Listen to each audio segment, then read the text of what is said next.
بسم اللہ الرحمن الرحیم وَإِذْ قُلْنَا لَكَ إِنَّ رَبَّكَ، اور جب کہا ہم نے آپ سے بے شک آپ کا رب گھیرے ہوئے ہیں لوگوں کو، وَمَا جَعَلْنَا الرُّؤْيَا، اور ہم نے نہیں بنایا دکھلاوا التی وہ ارینہ کا جو آپ کو دکھایا گیا، الا فتنۃ للناس، مگر لوگوں کے لیے فتنہ ہے، والشجرۃ الملعونۃ فی القرآن، اور وہ درخت جسے ملعون کہا قرآن میں، ونخففہم، اور ہم ڈراتے ہیں، فما یزیدہم، بس نہیں بڑھتا ہے، الا طغیانا کبیرا، مگر تم لوگوں کی سرکشی بہت۔ گزشتہ درس کے اندر ہم نے پڑھا تھا کہ قوم سمود کے متعلق ذکر کیا گیا کہ قوم سمود نے ایک پہاڑ سے اونٹنی کا مطالبہ کیا، اور ان کا وہ مطالبہ پورا بھی ہو گیا، لیکن اس کے باوجود وہ ایمان نہیں لائے اور مزید وہ ضد پر اور ہٹ درمی پر اڑے رہے، اور مزید ان کی شیطنت کے اندر، ان کی عداوت کے اندر اضافہ ہی ہوتا چلا گیا۔ آپ علیہ الصلاۃ والسلام کے دور میں آپ علیہ الصلاۃ والسلام کے بھی بڑے مخالفین تھے، اور بڑی بڑی باتیں کیا کرتے اور اعتراضات کیا کرتے، جس سے آپ علیہ السلام کو بڑی تکلیف ہوا کرتی تھی۔ یہاں اس درس کے اندر بھی یہی فرمایا گیا، فرمایا وَإِذْ قُلْنَا لَكَ، اور جب ہم نے کہا آپ سے اِنَّ رَبَّكَ أَحَاطَ بِالنَّاسِ، کہ اے پیغمبر آپ پریشان نہ ہو، رب العالمین نے احاطہ کیا ہوا ان لوگوں کا، اللہ رب العالمین خود ہی گھیرا کیے ہوئے ہیں، خود ہی گھیرتے ہیں، جو بول رہے ہیں انہیں بولنے دیں، ان کے اوپر اللہ کی اپنی پکڑ آئے گی اور اللہ اپنا گھیرا ان پر تنگ کرے گا۔ فرمایا وَمَا جَعَلْنَا الرُّؤْيَا الَّتِي أَرَيْنَاكَ، اور ہم نے نہیں بنایا آپ کا دکھلاوا، الَّتِي وہ أَرَيْنَاكَ جس کو آپ نے دیکھا۔ اس سے مراد سورت کی ابتدا میں ہم نے پڑھا تھا سبحان الذی اسری بعبدہ لیلا من المسجد الحرام الی المسجد الاقصی، معراج کا واقعہ ہم نے پڑھا تھا ابتدا میں۔ فرمایا کہ ہم نے نہیں بنایا آپ کا دکھلاوا، وہ دکھلاوا جو ہم نے آپ کو دکھایا، یعنی وہ جو معراج کا واقعہ تھا اس کو ہم نے بنایا الا فتنۃ للناس، لوگوں کے لیے فتنہ، یعنی آزمائش، امتحان۔ آپ علیہ الصلاۃ والسلام کا وہ معراج پر جانا، جب آپ علیہ الصلاۃ والسلام نے ذکر کیا کہ بھئی اس طرح میں راتوں رات مکہ سے بیت المقدس چلا گیا، وہاں سے ساتوں آسمان، انبیاء سے ملاقاتیں، جنت کی سیر، دوزخ کو دیکھا، سدرۃ المنتہا، یہ ساری چیزیں جب آپ نے ذکر کی تو اعتراض کرنے والے وہ اعتراض کرنے لگ گئے کہ بھئی یہ کیسے ہو سکتا ہے، ایک ہی رات میں آپ، رب العالمین فرماتے ہیں کہ یہ ایک آزمائش تھی جب آپ علیہ الصلاۃ والسلام نے آ کر بتلایا، اور رؤیا کا مطلب ہے ہی خواب، لیکن یہاں پر اس واقعے میں، واقعہ معراج میں وہاں بھی ذکر کر چکا تھا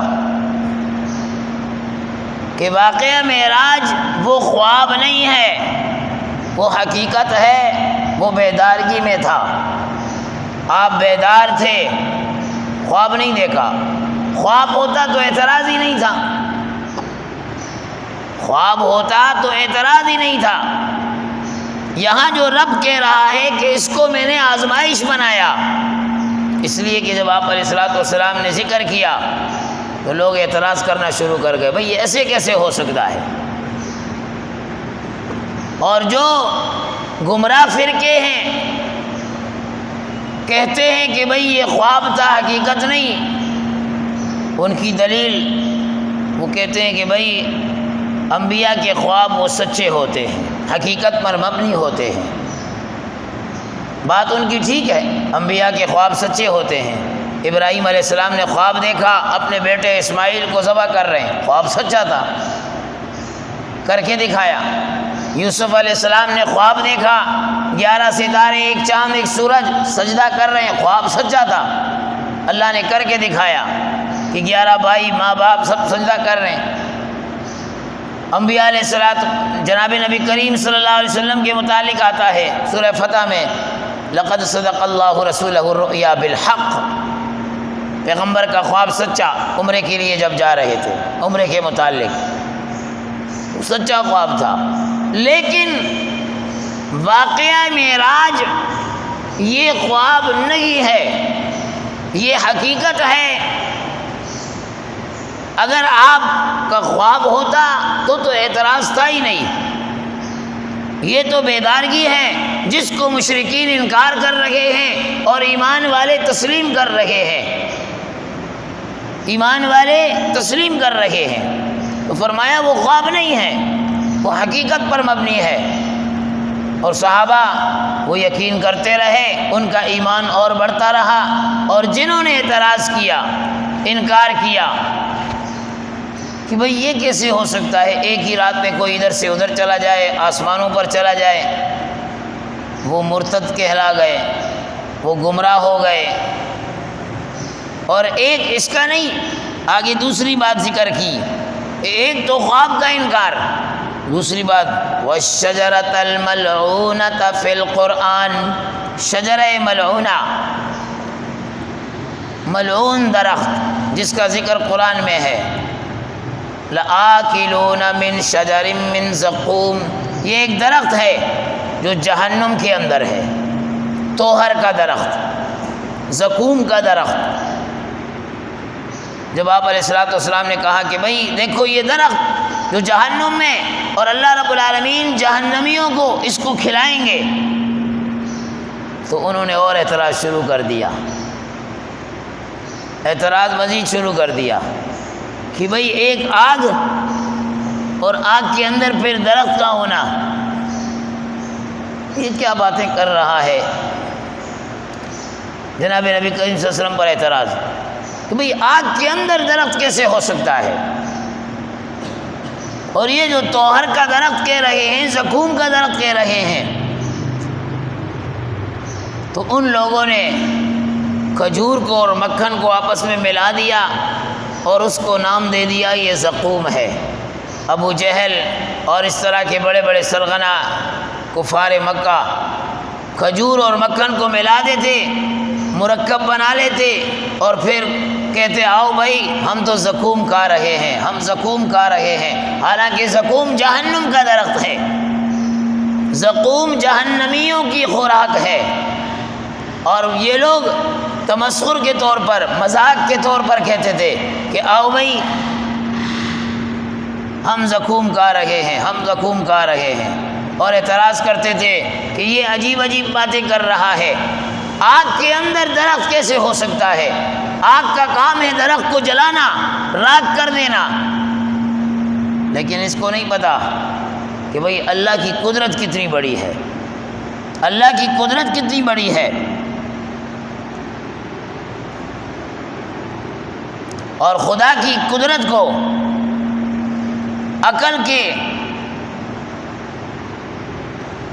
کسوٹی پر پرکھنے کے متعلق فلسفے کے امام، تاریخ کے امام، امام ابن خلدون، انہوں نے بڑی زبردست بات کہی کہ بھئی یہ جو عقل کے گھوڑے چلاتے ہیں، سنار کے پاس جو ترازو ہوتا ہے، سنارے کے پاس، سونے والے کے پاس جو ترازو ہوتا ہے بڑا نرم نازک ہوتا ہے، اس میں اگر کوئی پہاڑ کو تولے تو تل جائے گا۔ جس طرح اس ترازو میں، وہ سنار کی ترازو میں پہاڑ کو، وزنی شے کو نہیں تولا جا سکتا، اسی طرح انسان اپنی اس عقل کے اندر اللہ کی قدرت کو نہ تولے۔ جتنا حکم دیا گیا ایمان لانے کے متعلق بس ایمان لانا ہے، اگر اللہ کی قدرت کو یہ تولنا شروع کر دے گا اپنی اس معمولی سی عقل کے اندر، تو فرمایا کہ یہ گمراہی کے راستے پر چلا جائے گا، گمراہی کے راستے پر چلا جائے گا۔ وہ ایک استاد بچوں کو سمجھا رہا تھا، اللہ اکبر، اللہ بہت بڑا ہے، اللہ بہت بڑا ہے، کہیں نا سب اللہ بہت بڑا ہے۔ ایک طالب علم نے کہا، استاد جی اللہ کتنا بڑا ہے؟ اس نے کہا بہت بڑا ہے۔ اس نے کہا اتنا ہوگا؟ نہیں اللہ بہت بڑا ہے۔ اس نے کہا اتنا ہوگا؟ کہا نہیں اللہ بہت بڑا ہے۔ اب بچے کی جتنی طاقت تھی اس نے اپنے ہاتھ پورے پھیلا دیے، اتنا ہوگا؟ تو استاد سمجھ گیا کہ یہ بچے کی سمجھ میں نہیں آئے گا، تو اسے ایک دریا کے کنارے پر لے گئے، شاگردوں کو لے گئے۔ پہلے استاد پکنک پہ لے جاتے تھے تو سمجھاتے تھے بچوں کو توحید کے متعلق، اللہ کا دین سمجھاتے تھے۔ آج کے اسکول والے کاروبار کرتے ہیں، صرف اپنے گھومنے پھرنے کے لیے جاتے ہیں۔ وہاں لے جا کر بچے سے کہا کہ کھڈا کرو، بچے نے تھوڑا کھڈا کیا، کہا اور کرو جتنی تمہاری طاقت ہے۔ اب اس بچے نے اپنی طاقت کے مطابق ایک چھوٹا سا کھڈا بنا لیا۔ اب استاد نے کہا یہ پورا سمندر، یہ دریا اٹھا کر اس کھڈے میں ڈال دو۔ کہا استاد جی یہ اتنا بڑا سمندر اس کھڈے میں نہیں آ سکتا۔ فرمایا جس طرح یہ سمندر اس میں نہیں آ سکتا، اس لیے اللہ کی ذات اتنی بڑی ہے کہ وہ ہمارے سمجھ میں نہیں آ سکتی، ہمارے اس چھوٹے سے ذہن میں نہیں آ سکتی۔ اللہ کی ذات تو بہت بڑی ہے۔ تو اب کوئی کہے کہ بھائی آگ کے اندر، جہنم کے اندر درخت کیسے ہو سکتا ہے؟ اللہ کی قدرت ہے۔ اور پھر اس زمانے کے اندر تو اتنی ریسرچ ہو چکی ہے کہ انسان سوچ نہیں سکتا۔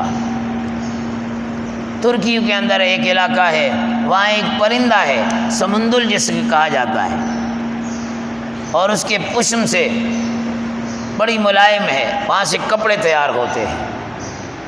اس پرندے کے جسم سے، پشم سے کپڑے تیار ہوتے ہیں، اور وہ پرندہ اگر آگ میں چلا جائے تو آگوں سے نہیں جلاتا، اور وہ آگ میں ایسے خوش رہتا ہے، بعض مفسرین فرماتے ہیں جیسے مچھلی پانی میں خوش ہوتی ہے، آگ نہیں جلاتی۔ اور اس کا جو کپڑا تیار ہوتا ہے وہ اگر میلا کو چیلا ہو جائے، مولانا ادریس کاندیلوی صاحب رحمۃ اللہ تعالی نے لکھا ہے کہ اس کپڑے کو آپ آگ میں ڈال دیں، آگ اسے جلاتا نہیں، لیکن اس کا میل وہ ختم ہو جاتا ہے، اس کی جو گندگی، اس کے اوپر جو میل ہے، وہ نشانات وہ ختم ہو جاتے ہیں، کپڑا نہیں جلتا۔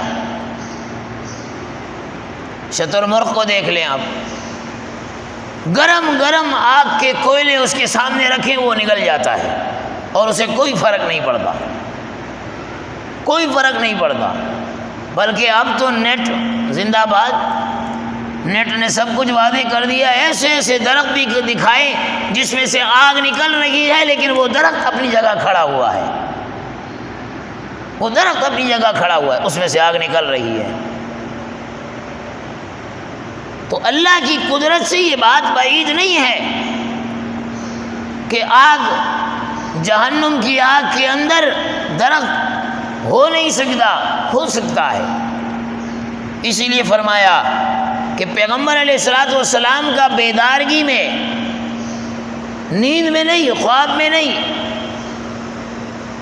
بیدارگی میں معراج کا سفر، یہ بھی لوگوں کے لیے ایک آزمائش ہے۔ اور زقوم کا درخت، زقوم کا درخت وہ بھی لوگوں کے لیے ایک آزمائش ہے۔ جو قبول کرنے والے ہیں وہ قبول کریں گے، آمنا و صدقنا کہہ کر ان کا ایمان اور بڑھ جائے گا، ایمان محفوظ ہو جائے گا۔ اور اعتراض کرنے والے، فرمایا وَنُخَفِّفُهُمْ، ہم تو اس کے ذریعے آپ کو ڈرا رہے ہیں، لیکن فَمَا يَزِيدُهُمْ إِلَّا طُغْيَانًا كَبِيرًا، کہ جو سرکش لوگ ہیں ان کا ایمان تو نہیں بڑھتا، لیکن سرکشی اور بڑھ جاتی ہے، اور زیادہ الٹی سیدھی باتیں کرنا شروع کر دیتے ہیں۔ اللہ ہم سب کے ایمان کی حفاظت فرمائے۔